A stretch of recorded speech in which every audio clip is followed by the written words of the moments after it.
في دقايق بقى اعملي الكيكه بتاعه الفطار وبتاعه العشاء وبتاعه كل حاجه للعيال بقى يفطروا ويتعشوا بيها. حطيت في الخلاط كوبايه ونص لبن، حطيت في الخلاط كوبايه ونص سكر، حطيت كوبايه زيت، حطيت 3 بيضات، حطيت كيسين فانيليا ومعلقه خل.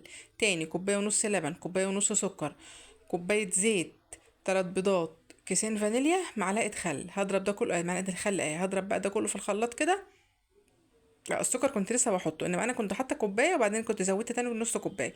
اضرب ده كله في الخلاط، اجي هنا على الطبق حطيت كوبايتين ونص دقيق، حطيت لهم كيس كيك شيف ورشه ملح. هيجيب بعد كده اللي انا ضربته في الخلاط افضيها هنا على اللي في الطبق. اللي في الخلاط كان كان كوبايه ونص لبن وكوبايه ونص سكر وكوبايه زيت و3 بيضات وكيسين فانيليا ومعلقه خل. لو انت البيض عندك كبير شويه خليهم بيضتين بس مش مشكله. هحط بقى 3 ارباع الكميه دي في الصينيه اللي انا دهناها زيت ومبطناها بالدقيق. احط 3 ارباعها، 3 ارباع الكميه بس، والربع الباقي او اقل من الربع كمان احط عليه معلقتين كاكاو.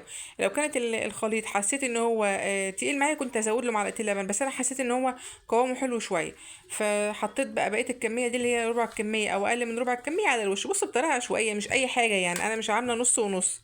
لو نص ونص كنت احط يعني شويه من الابيض وشويه من البني، شويه من الابيض شويه من البني كده فوق بعضهم فيطلع لي كيكه التايجر. انما انا عامله بس هي المفروض هي كيكه فانيليا وشويه بس من البن دي فوق. حطيتهم بقى فوقيها كده ومشيتهم بالمعلقه وخبطتها. طلعتها بقى، بص بسم الله ما شاء الله، شفت اللون اللي خدته المحروق ده؟ الحته الصغيره اللي انحرقت دي ولا من شاف ولا من دري، انا هقلبها وكأن مفيش حاجه حصلت.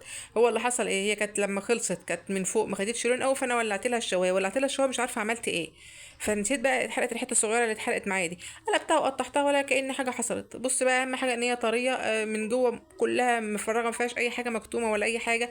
حته بن حته بيضه اللي هي اللي العيال بيحبوها دي اللي هي الميكس دي.